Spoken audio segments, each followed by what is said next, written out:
Kilala po ang ating Diyos na Diyos ng pag-ibig. And the love of God is practical. The love of God is operational. In fact, the love of God has even been legalized and set into law by Himself and by a wonderful people who knew Him and who reflected His personality through their customs, their traditions, and even their laws.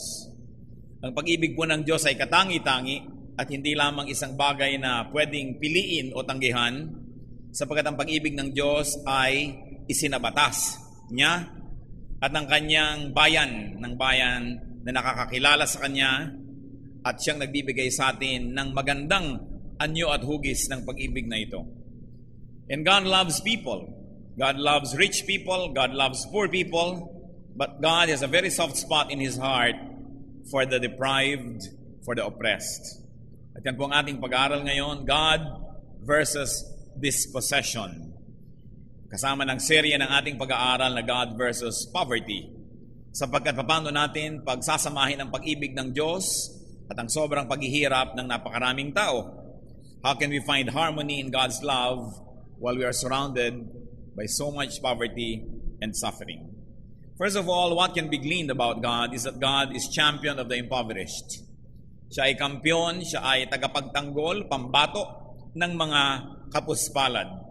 When we say champion, we mean defender, substitute fighter, or hero. Katulad ni David na naging champion ng Israel, nung nanalo siya, panalo na ang kanyang bayan. And God champions the causes of the needy and the impoverished. At sa atin pong pag-aaral ngayon, when we mention the word impoverished, we don't mean the poor people who are poor by choice. We don't mean the people who are poor by neglect and because of their attitude. Hindi natin naistangkilikin at patabain at arugain ang mga mahihirap sapagkat tamad. Ang mga mahihirap sapagkat batugan at walang ginagawa kundi iasa ang sarili sa kapwa. Maging ang Biblia man ay may paliwanag kung bakit may mga ilan na mga mahihirap. Proverbs 21:17, He who loves pleasure will become poor. Ang mahilig puro lang sa sarap at saya ay maghihirap. Proverbs 10:20 verse 13, Do not love sleep or you will grow poor. In Proverbs 10:4, lazy hands make a man poor. Habang tayo po ay makamahirap at alam natin ang Diyos ay makamahirap, hindi ito pagsamantala at pagkonsinti sa kahirapan na nagmumula sa kapabayaan at katamaran. When we mention poor or impoverished today in our study, we mean those who were made poor by others, especially by the system. And God is against such kind of poverty. God is against dispossession. Ayaw ng Panginoon na may taong maging walang-wala, walang inaasahan, walang mauwian, walang matirhan, walang mabungkal na bukid, at walang kasangkapan sa pagtatrabaho. God is champion versus dispossession, and very especially, in the olden days, it means loss of land.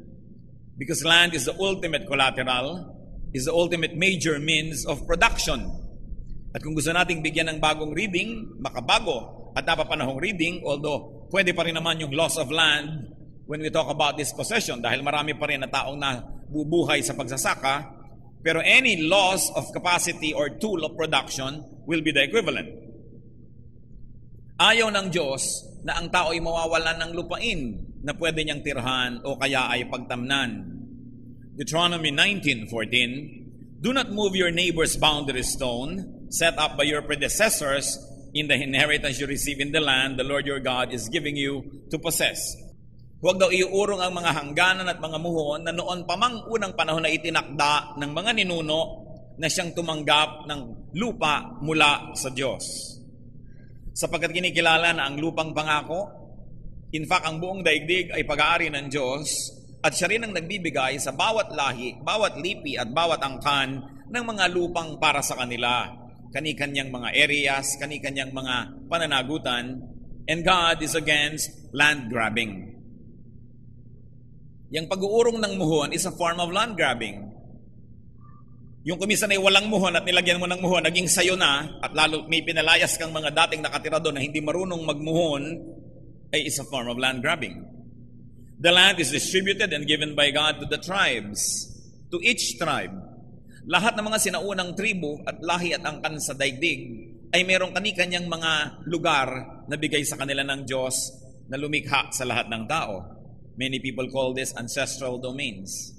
Deuteronomy 27:17, "Cursed is the man who moves his neighbor's boundary stone." Sumpain ang nangangamkam ng di niya lupa at nag-uurong ng kanyang muhon para kainin ang lupa ng iba. And God is against permanent dispossession. Noon pong panahon na nauna pa, magpahanggang ngayon, may mga nagigipit na may-ari ng mga lupa at napupuwersa silang ito kumisa isang la o kaya ay ibenta. Subalit ang Diyos na nakauunawa na may mga panahon ng pangangailangan at kagipitan na maaari kang magbenta o kaya magsangla, ay hindi sang-ayon ng permanenteng pagkakawala ng lupain o kaya ng kabuhayan ng sinuman, lalo na ng naghirap. Leviticus 25:8-13, "Count off 7 Sabbaths of years, 7 times 7 years, so that the 7 Sabbaths of years amount to a period of 49 years. Then, have the trumpet sounded everywhere on the 10th day of the 7th month. On the Day of Atonement, sound the trumpet throughout your land. Consecrate the 58th year and proclaim liberty throughout the land to all its inhabitants. It shall be a jubilee for you.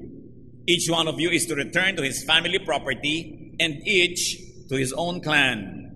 The 50th year shall be a jubilee for you. Do not sow and do not reap what grows of itself, and reap what it grows of itself, or harvest the unattended vines. For it is a jubilee, and it is to be holy for you. Eat only what is taken directly from the fields. In this year of jubilee, everyone is to return to his own property." Paano mangyayari yon kung naibenta nyo na ang property, naibenta na ng nanay mo o ng lola mo? May utos po ang Panginoon na ang lahat ng tao nagiging alipin dahil ibinenta niya ang kanyang sarili o pamilya into slavery. Every 7 years, there's a jubilee. You will only be a slave for 6 years. And on the 7th, you are set free by law from God. Kaya walang magiging slave forever. Kaya kung napapansin ninyo, hindi naman tinuligsa ng Biblia maging ni Jesus ang slavery, because slavery in Israel was unique. Many of the slaves were better off than the free and independent peasants. Kasi kung kayo'y may amo, kayo pinapakain, duty nila yun, may batas sa papakainin ng amo ang kanyang mga slaves. At syempre, kung hindi man siya banal at siya'y marunong, pakakainin niya para pakinabangan niya ang husto at na makapagtrabaho. Pero 6 na taon lang pwedeng maging alipin ng isang tao, gano'n man kalaki ang kanyang pagkakautang, sapagkat sa ikapito, ang lahat ng tao ay magiging malaya muli. That is the jubilee for slaves. Meanwhile, another jubilee is what we have been looking at. Jubilee for the land. Sabi niya, count 7 jubilees for people, and you have 49 years. And on the 50th, there will be a jubilee for the land. Lahat ng ibinentang ari-arian mga lupa, isosole sa nagbenta o sa kanilang tagapagmana. Leviticus 25:23-24. The land must not be sold permanently, because the land is mine, and you are but aliens and my tenants. You must provide for the redemption of the land. So what is the Lord trying to emphasize? That the land is the Lord's. At ang nagbigay ng lupa sa mga tao ay ang Diyos, binigyan ng bawat lahi, bawat angkan, bawat tribo. Ngunit sa kasawiang palad, may mga naghihirap, mayroong mga mas bumuti ang kabuhayan, mayroong dinat na ng mga salot at suliranin, kailangan silang magbenta. But that God is against permanent dispossession. God is against generational ownership of great vast tracts of land, because many people get dispossessed. Even legal land grabbing and taking as collateral is regulated by God. So what was God doing?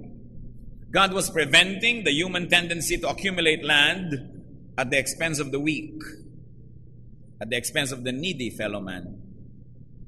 God was preventing the long-term consolidation of land monopolies, of vast tracts of land for a few people. God was preventing the permanent dispossession of the poor, a permanent divide between the haves and have-nots, between the rich and the poor. And no doubt, there were mechanics. Hindi naman basta ibibigay na lang sa ng libre dahil naibenta na lang yung mga ninuno. May mechanics. May paraan. May just way to compensate the buyer. Para kang bumili ng lote sa Camp John Hay, good for 50 years lang. Isasoli mo sa gobyerno kasi yun ay sa gobyerno. So ganun din ang patakaran ng Panginoon noon sa bayang Israel. Napakabait po ng Diyos kung ating iisipin. Hindi siya laban sa mayayaman. Ha? God is not against the rich, and God is not pro-poor just because they are poor. God is just pro-people who are weak and who are weakened by the system of our societies. At ang laging hinahanap ng Diyos ay magkaroon ng balanse, sapagkat alam naman niya na kung sobrang magtatagal na ang napakaraming mga kayamanan at kabuhayan ay hawak lang ng iilan, ay darating din ang panahon na baka mag-aklas at mag-alsa ang mga maralita at sa madugo at marahas na paraan ay bawiin ang kailangan nila upang sila'y mabuhay. Because life is the primary duty of life. Kaya ang nangyayari ay siya na ang nangunguna para mapayapang magkaroon ng land redistribution, binigyan niya ng ganung batas ang kanyang bansang Israel. Ang tanong, ano ang ginagawa ng mga bayan na sinasabi nilang sila ay Kristiyano? Na sila ay kumikilala sa Diyos ng Biblia? Ito bang mga katuraan na ito? Bagamat hindi kayang gawin legally, ay paano ginagawang practical at paano ina-apply sa paraan na manageable and doable, especially if the power is within the hands of the people of God. Kung tayong kumikilala sa Diyos ang may kapangyarihan upang ito'y magawa, ay ginagawa ba natin? At kung hindi man lubos na gawin, dahil sasabihin natin, batas nila yan, hindi natin yan batas. Halimbawa yun ang ating palusot, ba't yung 10 commandments sa kanila, 10 commandments din sa atin. So pinipili lang natin kung anong conveniente sa atin at kung ano ang hindi. Kaya kahiya-hiya na ang bayang Pilipinas sa kinikilalang pangunahing Kristiyanong bansa sa Asia, ang isa sa pinakamaralita. Nakikinig ba talaga tayo sa inuutos ng Diyos? God's people must also be against dispossession. But of course in a peaceful way, not in a violent way, but in a peaceful way. Sabi ng Leviticus 19:2, be holy because I, the Lord your God, am holy. At kung hinahanap ng Diyos sa kanyang mga anak ang maging banal tulad niya, natural, hinahanap din niya yung mga kanyang kaugalian at kanyang mga paniniwala at kanyang mga batas na masunod sa buhay ng tao. As people of God, what can we do to be like God? Because God likes us to be like Him. We should fight dispossession, first of all, by not charging interest when poor people borrow from us. At hindi na po yun ang topic ko kasi topic natin yung kanina, God against indebtedness. At napakarami natin ibinigay ng mga biblical references that says, you should not charge interest. Kung ang hinihiram sa iyo ay dudugtong buhay, kakainin para sa kalusugan o ikaliligtas ng katawan mula sa kapahamakan ng sakit, hindi ka dapat kumuha na interest. Iba na siguro ang usapan, kung ang hinihiram sa iyo ay puhunan at mumumuhunan siya at aasenso naman pagkatapos, din maaari ka siguro makasama sa kanyang mga kinita, subalit sabi niya, huwag na huwag ninyong pagtutubuan yung nangungutang na nga dahil gipit na gipit. Dahil anong gagawin nyo? Lalo nyo siyang ilulubog. And the Lord also likes us to be considerate in collateral taking. Sabi niya, kung kayo pinrendahan ng jacket, isoli nyo bago gumabi dahil giginawin yung nagprenda sa inyo. Naghirap na nga, pati jacket ibinigay sa inyo, aanin nyo yan, kailangan isoli nyo bago dumilim. Isa yan sa kanyang mga utos. And God's people should fight this possession by enabling the poor to produce wealth, to be productive, and to pay even with their labor so that they could be parts of the production. Sa mga bansa at lipunan tulad natin, isa sa mga pinakamabisa na tiket ng isang mahirap na makalabas sa kanyang karalitaan ay edukasyon. Napakahalaga ng advocacy for education. Sapagkat papaano makaaahon ang isang maralita mula sa kanyang kinasadlakan na tuwing kakain siya at tuwing gagalaw siya at magkakasakit siya, lumulubog siya ng lumulubog sa utang. Ang tangi na lamang niyang paraan para makaahon, liba na lang sa himala, ay magkaroon ng isang man lang miyembro ng pamilyang makapag-aral upang iahon at hilahin ang pamilya mula sa kinakasadlakang mga kabiguan. That's why education is important. God's people must advocate for it. In fact, must extend a lot to education.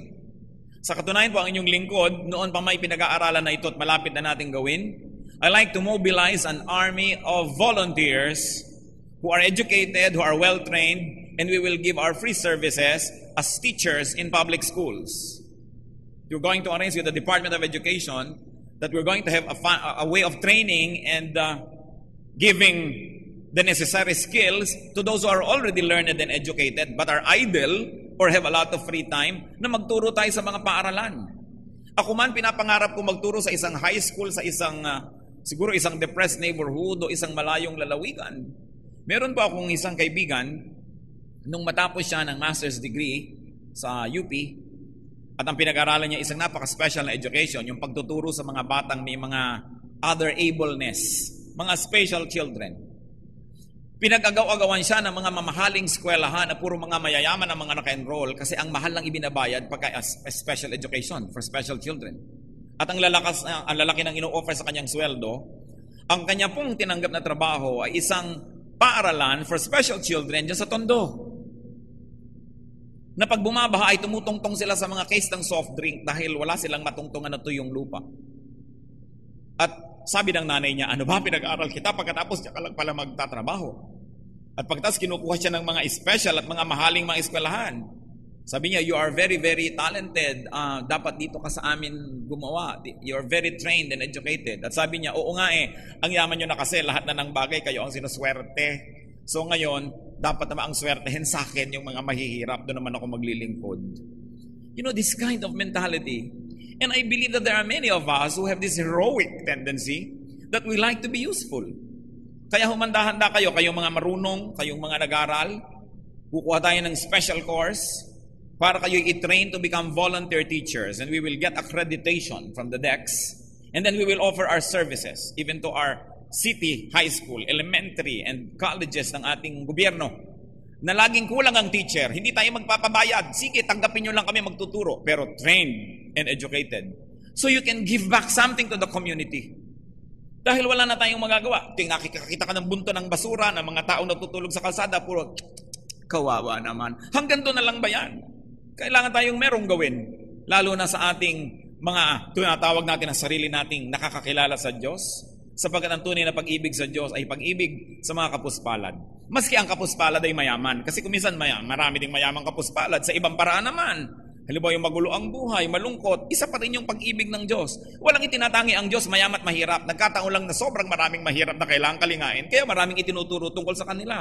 Pero hindi laban sa mayayaman ang Diyos. Sa katunayan, yung mga mayayaman, sino nga ba nagpayaman din dyan? Di Diyos din ang pumayag o nagbigay sa kanila ng mga maraming kabuhayan kaya sila yumaman. Kaya sila ang magiging kasangkapan ng Diyos para baguhin ang maraming bagay, lalong-lalo na sa mga buhay ng mga kapuspalad. So we can help enable the poor to be productive through training and education.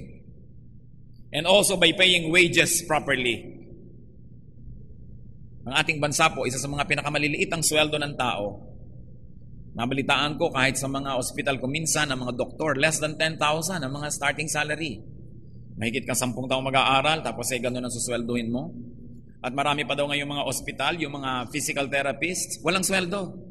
Tatanggapin ka namin, walang sweldo. Itanong nyo sa akin kung ba't papayag. Kasi kailangan nila ng certification ng ospital na may karanasan sila sa ospital ng 2 taon. At pag naka 2 taon, lipad, mag-a-abroad. Paano ka nga naman maaakit na maglagi kung ayaw ka sweldohan? At dahil alam ng maraming ospital na nangangailangan ng mga physical therapist na magtrabaho sa malalaking ospital, kaya ganun, pinagsasamantalahan, hindi pa susweldohan. But we should pay wages properly and correctly and promptly. Kumisan sa mga construction, ang daming manggagawa dyan, pagka Biyernes o Sabado na ng hapon, swelduhan na. May mga supervisor, may sweldo naman. Sasabihin, walang pasweldo, hindi dumating ang pera natin. E di ngayon yung mga manggagawa, kawawa naman dahil marami nang babayaran, may utang na sa tindahan, babayaran na ng Sabado ng gabi, nakaabang na lahat ang mga maniningil. Tapos sasabihin ng supervisor, pero meron akong kumpare, may pera, pwede kayong advancean, kaya lang may interest na. Kung ang tatanggapin mo 1,000 o 900 na lang, kasi pakikiusapan ko lang siya na paluwagan ka. Pero yun din yung pera mo, yun din yung perang pampasweldo na iniipit ng mga supervisor. Mga panggigipit sa kapwa. O baka naman natuto pa kayo ng teknik, ha? Mga kasuklam-suklam na mga bagay. Anong sabi sa Leviticus 19:13? Do not hold back the wages of a hard man overnight. Maski isang gabi lang, huwag mong paratagalin. Pag-arawan ng gumawa, paglubog ng araw, pasweldohin mo dahil yan ang kakainin ng kanyang pamilya. At kung may waiter na naglingkod sa iyong mesa, bigyan mo ng tip. Gusto mo, umorder ka ng isang ulam na hindi tira, ipabalot mo, tapos ibigay mo sa waiter, maiwi niya sa kanyang pamilya. Dahil kung minsan naglalaway sila sa nakikita nila mga pagkain, tapos uuwi sila sa mga silong-silong, mga gilid-gilid, at ang pamilya niyan, walang inaabangan, nakatip ka ba? Magkano? Huwag kayong mga kuripot. Matapos kayo magpakandabusog, bibigyan nyo ng tip at hindi yung barya-barya lang. Dahil kumbaga sinabi nyo, pinakain ako ng Diyos. Ano bang dineserve ko para mangyari ito? Banal ba ako? Maka-Diyos ba ako? Bakit ako binibigyan ng Diyos ng ganito? And the least that you can do is to give to the people around you, especially those that serve you. That is if you recognize that you don't deserve it. And truth is, if we're just honest with ourselves, nobody deserves anything good. Grasya lang yan ng Diyos. Kaya kailangan tayong marunong na magbigay sa ating kapwa. And we can fight this possession by writing off poor people's debt. Utos yan ng Diyos. Tuwing 7 taon, lahat ng utang, bura. Kaya yung sinasabing ilista mo sa tubig, yan ang nangyari. Ilista mo sa yelo, pag natunaw, bayad. Kayo, kuminsan ay umangat sa buhay, pero marami pa tayong kamag-anak na patuloy na mahirap o kaya'y naghirap at nagkautang-utang sa atin, nagkalubog-lubog. Mano ba naman kung patuloy naman kayong binibigyan ng Diyos at hindi nyo naman ikagugutom o ikakapayat? Lahat ng may utang sabihin nyo, sige na nga, huwag nyo nang bayaran. Tama na. Amanos. Dahil lahat naman ng nasa atin, bigay din naman ng Diyos eh. Ano ba ang karapat-dapat na nangyari at bakit nagkaroon ka kaysa yung iba? Pasalamat ka na lang. Kaya kailangan din palayain natin ang mga tao sa nakaka-oppress na utang na loob. Alam niyo po yung konsepto ng utang na loob, mga kapatid, napakaganda kung hindi pinagsasamantalahan ng iba. Pero nung dumating ang mga mananakop na Kastila sa atin, nakita nila yung kaugalian nating pagtanaw ng utang na loob. At sabi nila, aha, maganda na panghawakan ito. Sapagkat dinala namin ang Kristyanismo sa Pilipinas, lahat kayong mga Indio tatanaw sa amin ng utang na loob. Dinala namin ang Katolisismo, dinala namin ang Protestantismo, so may utang na loob kayo sa amin. Kaya hanggang ngayon ay kandara pa tayo sa pagbabayad ng utang na loob na yan. Dapat nating palayain na ang mga tao, lalo't nagbayad-bayad naman at nagsukli-sukli, kasi nakaka-oppress. And of course, the educational system exploited it too. Nasa mga libro, good traits of the Filipino people, utang na loob. Diba? Bad traits, manyana habit, ningas kugon, bahala na system. Kung natatandaan nyo pa yung mga textbook na yan. Bad traits daw, good traits. Bakit nila ine-emulate yung pagtanaw ng utang na loob? Because our colonial masters would like us to be forever indebted to them. Na dinala daw dito ang sibilisasyon, dinala ang gulong, dinala ang krus at kung ano-ano pa. So, magpaalipin na tayo sa kanila forever. Kita ninyo dahil yan sa utang na loob na yan, anak, huwag kang sasagot dyan. Pagbigyan natin, may party sila, tayo ang maghahanda, tayo ang maglilinis. Bakit? May utang na loob tayo dyan. Nung may sakit ang tatay mo, minsan ay binigyan tayo niya na isang medical. Kasi nanay naman, 10 taon na tayo nagpapatsimay, hindi pa ba tayo bayad? Hindi na ba tayo makakabayad ng utang na loob? And you know why the utang na loob is so oppressive? Because always, it is the few rich ang pagkakautangan ng loob ng pagkarami-raming poor. Dahil magigipit sila, magkakasakit sila, magpapakasal, matayan, etc. etc. Kanino lalapit? E dito sa meron. So, ang buong 95% ng mga maghihirap, lagi nang may utang na loob. Hindi ko sinasabi na mawalan tayo ng pagtanaw ng utang na loob. Magsukli-sukli tayo, magbayad-bayad. Pero isipin nyo rin, you must also be set free. Utang na loob is not forever. Dahil maaalipin na kayo niyan, maaapi na, hindi na kayo kikibo forever. Nakita nyo sa Israel, ang slavery, kahit ang laki ng inutang mo, every 7th year, free ka na. So isipin nyo na lang yung kung 7 taon na kayong tawa ng tawa sa joke niyang hindi nakakatawa dahil sa pagtanaw niya ng utang na loob, pwede na kayong hindi tumawa sa ika-7. 7 taon na kayong tulong ng tulong, handaan sa bahay niya, dala kayo ng dala ng manok na nahimulmula na, may kasama pang papaya, at kayo na rin ang magluluto noon, kakain, tinola na lang ang kakainin, may utang na loob kayo. Tubo-tubo na yung nagpautang na loob na yan. God is truth, and truth sets free. I am not saying that we be ingrates, but know where the limits are so you will not be exploited. Because God doesn't want anybody to be exploited, especially the poor. Ngayon, ito pong sinasabi natin, set people free from utang na loob. Ang kausap natin dito ay yung nagpautang ng loob, hindi yung may utang. Yung sinabi natin, patawarin mo na yung utang, huwag mo nang singilin. Ang kiyakausap natin, yung nagpautang, hindi yung nangutang. Kaya hindi yung nangutang ang dapat pupunta doon sa nagpautang na, sabi ng Bible, patawarin mo na raw kami. Huwag na raw kami. Hindi tayo ang may karapatang magsabi nun. It is a favor to be granted by those who lent or gave to you. Tulad ng sinasabi ko, pag nangangailangan kayo sa inyong kakilala at ayaw niya magbigay, at tapos sabi mo, magbigay ka, that's what friends are for, they are not your friends. Kasi ang dapat nagsasabi ng that's what friends are for, yung nagbibigay. Halimbawa, binibigyan mo, ayaw tanggapin, sasabihin mo, that's what friends are for, tanggapin mo. Pero yung ikaw hihingi, that's what friends are for, mali. So ang kailangan, yung favor na yun, nagmumula sa nagbibigay. What else can God's people do to fight this possession? Fight the system that produces and perpetuates poverty. And one of that, of course, is misguided religiosity. Siyempre, malaki ang sabwatan ng relihiyon at ng mga makapangyarihan. Kaya ang relihiyon ay turo ng turo sa tao, magtiis ka, may paraiso sa kabilang buhay. Habang sila ay may paraiso na dito, may paraiso pa rin sa kabila. Di ba kayo nakakahalata? Kasi, puro na lang magtiis. Well, yung pagtitiis is a Christian virtue, but it can also be a vice. And it can also be exploited by the powerful just to keep the people under check and within control so that they will not seek equal treatment, so that they will not seek their God-given rights and privileges. So kailangan din kinikilala natin kung anong tunay na kautusan ng Diyos at kung ano ang palamuti na inilagay lang ng relihiyon na kung minsan nakakalungkot ay nagagamit sa pagpapairal ng mga mapang-aping kaayusan ng mga lipunan. But true spirituality must liberate people and set them free. Hindi yung ini-institutionalize ang kaapihan ng ilang sektor ng lipunan. Proverbs 22 verse 22, do not exploit the poor because they are poor. Huwag pagsamantalahan, mahina na nga, pagsasamantalahan pa. Patay na nga, papatayin mo pa. Nangangailangan na nga, gigipitin pa. So we can work for a more godly system of wealth distribution.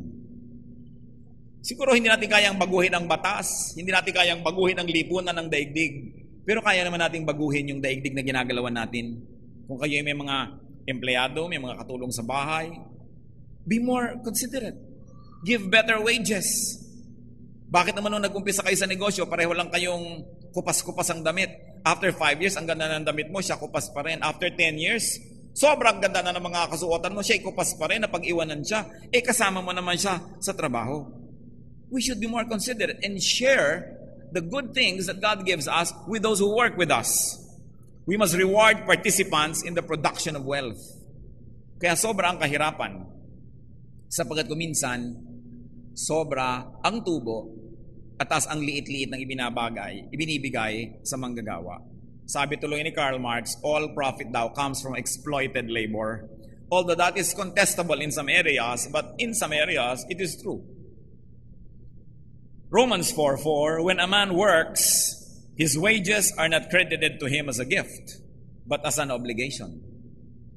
Hindi naman regalo ang sweldo, tungkuling ibigay yan. Kaya kung kayo may amo-amo, tapos may mga katulong kayo, magbabakasyon sa probinsya, sasabihin nyo, Bining, pagbalik mo na ibibigay ang sweldong 3 buwan, ha? Napakalupit nyo naman. Kaya nga uuwi yung tao para magpiesta sila, para i-libre yung mga magulang, para magsaya, tapos hindi nyo papasweldo. Sabi mo, para bumalik, hindi ang babalik pag binigay kong sweldo. Kung babalikan lang kayo dahil hawak-hawak nyo yung pera niya, hindi ba kapintasan nyo yun dahil hindi naman pala kayo kaakit-akit balikan? So kung gusto nyong balikan kayo, be a good employer. Pero yung napagtrabahuhan na, hindi na dapat hinahawakan yan ng employer. Ibigay na agad. And we should protect the impoverished from exploitation by the powerful. Kaya tayo sa ating church, at ina-encourage ko kayong lahat, to give legal advice and even legal assistance to people who are being oppressed by the legal system. Siyempre, kung sino yung nakakabayad ng pinakamahusay na abogado, kadalasan yun ang nananalo. Ang inyong lingkod nga nagpupunta kahit sa maximum security, sa ating bilibid. Napakaraming dumadaing na kaya daw nandun lang sila ay hindi magaling ang abogado, natalo ang kaso, pero sumusumba talaga na walang kasalanan. Paano tayo makakatulog ng mahimbing kung ating naguguni-guni na may mga taong nabubulok sa mga bilangguan na maaring wala palang kasalanan? O kaya ay may mga natatalo sa mga disputes, sa mga privileges, dahil lang hindi sila nare-represent. Isipin nyo na lang ang ating mga OFWs. May kontratang pipirmahan sa Maynila. Pagdating doon sa bansa, na nakaprenda na sila, hawak na yung passport nila, wala na silang magawa, nakahiwalay na sila sa kanilang pamilya, malayo sa Philippine Embassy, tapos biglang papalitan ang mga provisions. Who is speaking for them? Huwag na tayong mag-PR pa. Puntahan ninyo ang mga embassies natin sa buong daigdig at tingnan nyo kung asikasuhin kayo. Tingnan nyo. Kung hindi kayo mayaman na taga Maynila at may pangalan, tingnan ninyo kung asikasuhin. So anong gagawin natin sa ating pagkakristyano, sa ating pagiging makadiyos, at sa katotohanan na tayo naliligid ng batbat na kahirapan at karalitaan? Pipikit na lang ba ang ating mata? Kung galing kayo sa ibang bansa, paglapag nyo pa lang ng aeroplano, kitang-kita nyo na ang karalitaan, nandun pa lang kayo sa ere. At kung ikakumpara nyo sa ibang mga maaayos na mga kabihasnan, magdurugo ang inyong puso. At kitang-kita nyo ang mga gapak-gapak na damit ng ating mga kababayan, ang mga sira-sira mga tsinelas, ang pag-aagawan ng napakaraming tao sa konting kayamanan na nasa mga kalsada at mga palengke. Nagdurugo ang puso nyo, pero mga 2 linggo lang yon. Pagkatapos doon, manhid na naman tayo at sanay. At wala ka nang magawa, kundi lumingon sa iba. Pagka nakahandusay sa kaharapan mo at nandito dumilat sa iyo ang kahirapan. Pero tayo mga anak ng Diyos ay pinaghahanapan ng ating Diyos ng higit lang sa awa. Dapat tayo ay may ginagawa. Sigun sa ating kakayahan, sang-ayon sa ating kakayahan, meron tayong dapat gawin. James 5:4. Look, the wages you failed to pay the workmen who mowed your fields are crying out against you. The cries of the harvesters have reached the ears of the Lord Almighty. Ano ang sinasabi dito? Ang mga hibik, ang mga daing ng mga nagtrabahong hindi nabayaran at hindi nabayaran ang tama ay nakararating sa pintuan ng langit. At dinidinig ng Diyos ang mga daing ng mga naaapi. So anong gagawin natin? Hallelujah, hallelujah, hallelujah. Praise the Lord, praise the Lord. Dapat yan ibaba sa isang level that is practical. That will really yield fruits for the furtherance of God's rule in men's hearts. So that people will feel and know that there is God who cares for them as represented by His people. So speak for the silent poor majority. Not in violence, not in rudeness, but those who know how to speak well, and those who have the avenues and channels to be heard must articulate the broken dreams of the underprivileged. We must articulate the unspoken words of our people. Kailangan nating linawin ang mga bagay na hindi na ipapahayag ng mga maralita sapagkat ang natutunan lamang nilang ipahayag ay ang kanilang mga hikbi, mga himutok at mga pagdaing. Articulate the aspirations of the silently suffering masses. That's why Christians must have advocacies. Not advocacies to be angry and to point fingers and to blame, but to find solutions. Jeremiah 22:16 is very profound. Ang hilig-hilig natin magsabi, kilala mo na ba si Jesus? Kilala mo ba ang Diyos? Gusto mong makilala ang Diyos? Ito ang pagkilala daw sa Diyos. Jeremiah 22:16. Defend the cause of the poor and the needy. Is that not what it means to know me? Declares the Lord.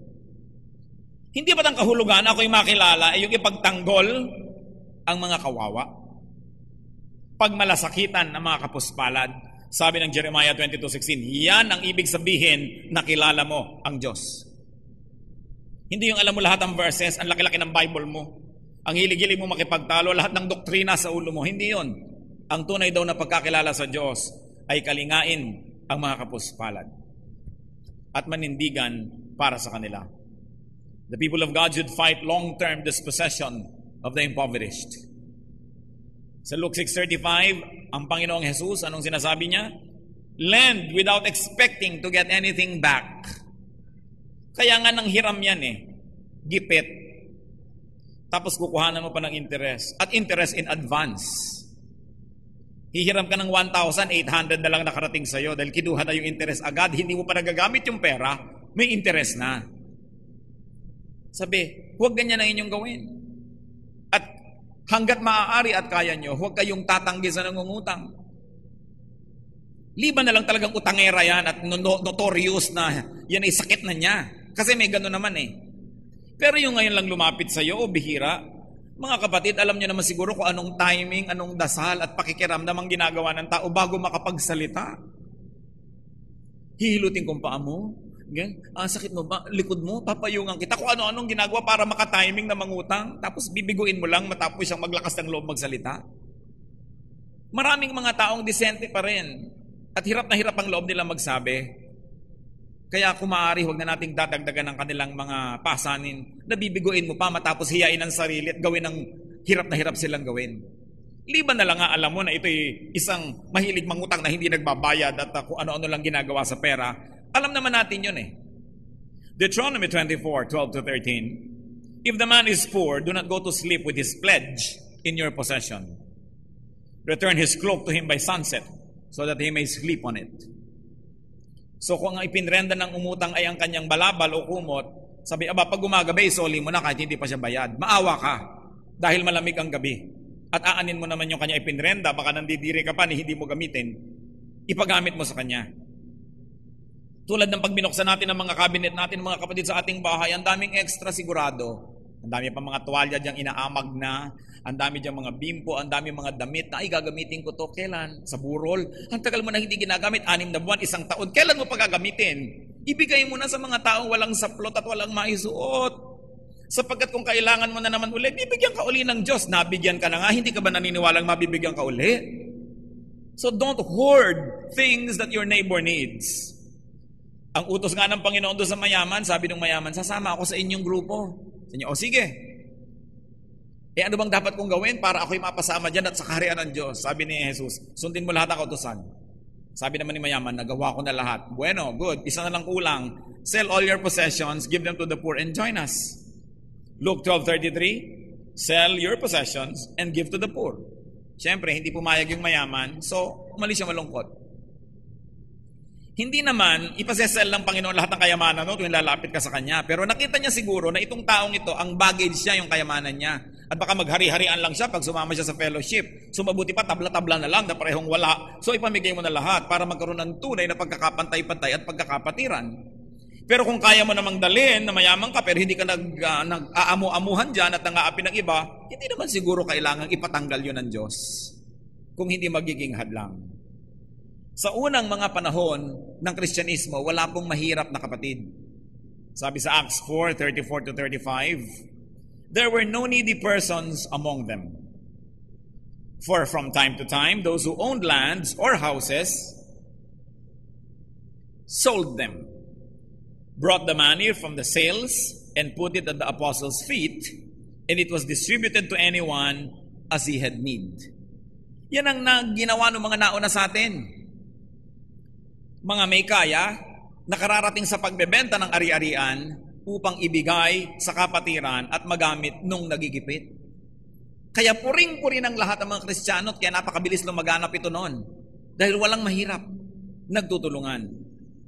Siyempre ngayon, mag-ingat din naman tayo dahil may sumasali naman sa fellowship dahil gusto niya palang makautang. Merong nagsasamantala niyan. Maingat din tayo. Sabi nga, be innocent as doves but be wise as serpents. Because there are people na gusto magsamantala sa ating kagandahang loob. So titingnan mo rin ngayong mga panahon na ito. But work for the impoverished to have land. That is a godly work. Or if not land, means of production. Kaya lang naman mahalaga yung land kasi agricultural yung society. Pero siyempre, kung industrial naman, means of production. Magkaroon naman ng makina ito, magkaroon naman ng tricycle, magkaroon ng kung ano na panggawa ng hanap buhay. Hindi yung nagigipit na nga sa iyo yung tricycle driver, mangungutang, prenda yung tricycle, tapos nasa iyo. Paano siya maghahanap buhay? Ipinagbabawal ng Diyos ay pangprenda ang mga gamit na panghanap buhay. Merong modistang mangungutang sa iyo, ipeprenda, makina. Paano siya maghahanap buhay? Kailangan natin siyang tulungang makabangon. Siguro, kung minsan nga gusto mong maiprenda yung makina para huwag makapaghanap buhay at nang mailit mo na at maging sayo. Meron ka palang maitim na balak. So, kailangan pag may nagpeprenda sa atin, ang goal natin, tulungan natin sila para mabawi nila yon. Hindi para huwag na silang makabawi pa kahit kailan. We must work so that people will have shelter, will have a future. and will have employment or production.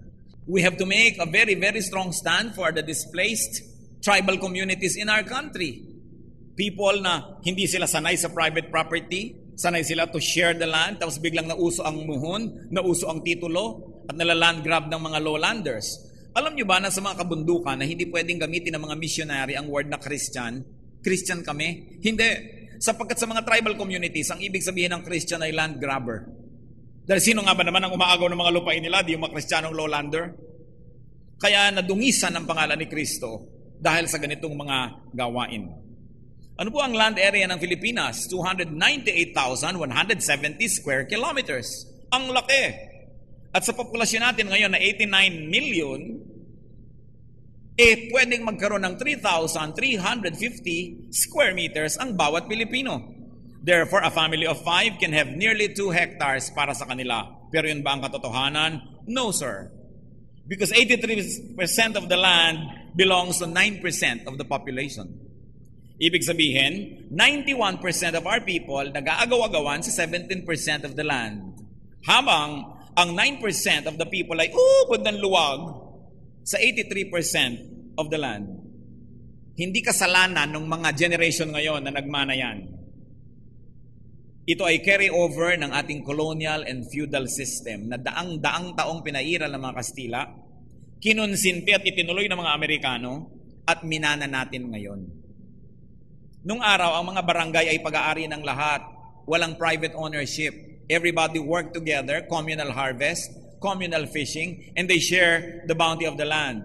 Nung dumating ang mga Kastila, ang lahat ng masukat mo sa iyo na ipinamimigay ng hari ng Espanya sa mga naglilingkod sa Espanya. So naging kanya kutak-kutak na kilalaking mga lupa, at yung mga nakatira dati doon na mga katutubo ay naging mga kasama na lang. So dati nagtatanim sila, nag-harvest kanila lahat yung harvest. Ngayon, 1/3 na lang kasi namumuwisan na lang sila, 2/3 pupunta sa landlord. At yan ang sikap na pinipilit ng lahat ng administrasyon ng Pilipinas. Mula nung tayo lumaya, magkaroon ng genuine land reform. Pero anong nangyayari? Kaya sa katotohanan lang, paano mo naman mapagla-land reform ang mga namatataas sa gobyerno, sila rin yung mga landowner. Simpleng-simpleng arithmetic. Gugustuhin ba nila na mahati yung mga minana nila? Pero mga Kristiyano tayo, meron tayong dapat gawin. Dapat hindi marahas, dapat hindi galit. Pero yung pagpapalit ng isip, pagpapalit ng value system. At kung hindi natin magawa yun, enable the people near you, 1 or 2 people that you can help. If every one of us help, we can uplift the living condition of our people.